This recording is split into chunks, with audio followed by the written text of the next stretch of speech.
Nilagyan na nga pala mga kakulit ng mga chandelier ang ipinapagawang dream house ni Tito Ka Dreamers. Pumunta nga ako sa dream house ngayong araw na ito mga kakulit dahil aking nalaman na nilagyan na nga pala ng mga chandelier ang ipinapagawang dream house ni Tito Ka Dreamers. Ito nga pala yung part ng dream house mga kakulit na aking pinakahihintay sapagkat ito nga yung part na makikita ko nga yung highlight ng loob ng dream house. At sa mga ilaw pa nga lamang mga kakulit na ina-assemble ngayon, talaga namang sa sobrang ganda, sobra talaga akong napapamangha. Yung ibang ilaw nga mga kakulit ina-assemble pa nga lamang ngayon. At yung ibang ilaw naman sa part ng second floor at third floor nailagay na. At dahil sa sobrang excited nga ako mga kakulit na makita yung mga design ng ilaw na ikinabit dito sa dream house, hindi na nga ako nagpatumpik-tumpik para umakyat dito sa second floor at sa third floor ng dream house. Dahil mga kakulit sa sobrang gaganda nga ng mga ilaw, hindi ko nga mapigilan na mapawaw at mapamangha. Lalo na nga mga kakulit dito sa part ng hagdan na nilagyan ng chandelier na naka-spiral. Bali itong part nga pala mga kakulit na kinakatayuan ko ngayon, ito nga pala yung part ng third floor ng dream house. At habang pinagmamasdan ko nga mga kakulit itong mga ilaw ng dream house, hindi ko nga may paliwanag ang aking nararamdaman dahil sa sobrang ganda talaga. At sa sobrang ganda nga ng ilaw na ito mga kakulit, mapapasana all ka na lang talaga.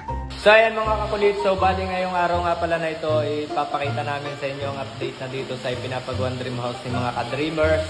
Kasi ngayong araw nga pala na ito mga kakulit is yung ibang part nga pala dito ng dream house nakabitan na ng mga chandelier.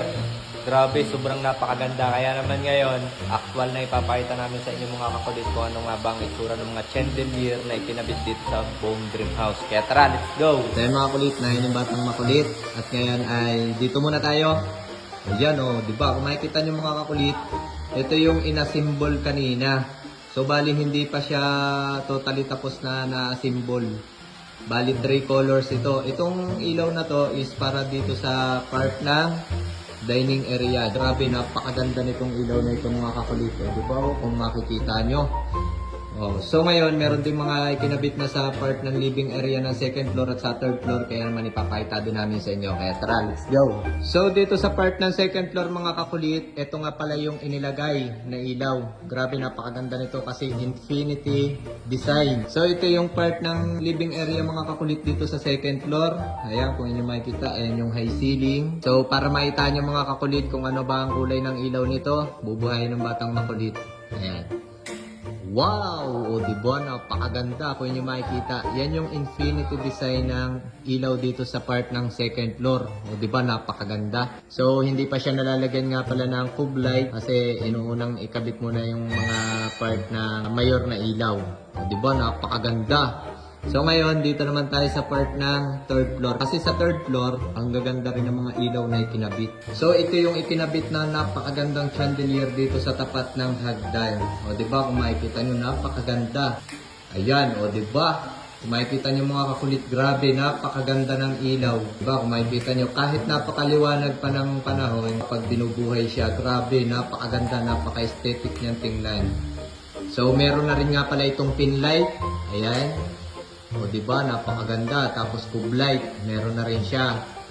So ito palang part na to nalalagyan ng cube light. Lalo na sa gabi mga kakulit, napakaganda. Tapos napakaganda pa ng view dito. Ito kasi yung part ng living area dito sa third floor.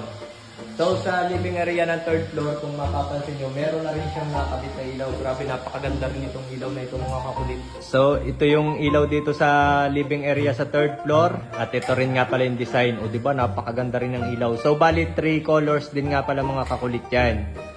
May warm yellow at may warm white. O diba? Tapos may natural color siya. Kapag nandito ka nakapwesto, makikita mo rin yung napakagandang ilaw dito sa part ng hagdan. O diba? Kahit araw pa, kahit maliwanag pa ang panahon ngayon, pero kung makikita nyo, grabe, napakaganda ng sinag ng ilaw. So, bali ito pa nga lamang pala mga kakulit ang nakakabitan ng mga chandelier. Itong third floor at saka may ilan sa second floor. Pero sa part ng ground floor, hindi pa nakakabitan. So, ayan mga kakulit, kung nyo makikita, grabe, sobrang napakaganda talaga. So, ayan lamang mga kakulit at i-update na lang namin ulit kayo sa susunod na video.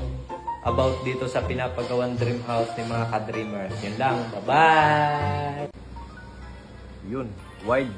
O 800 times 2 agad. 1.6. O diba? Dito lang yan sa 8GL.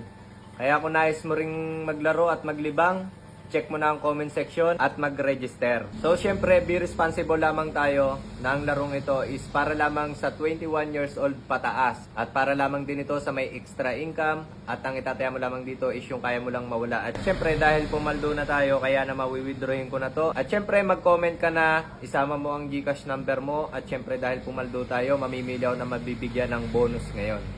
Dito lang yan sa 8GL. Nasa comment section ang link.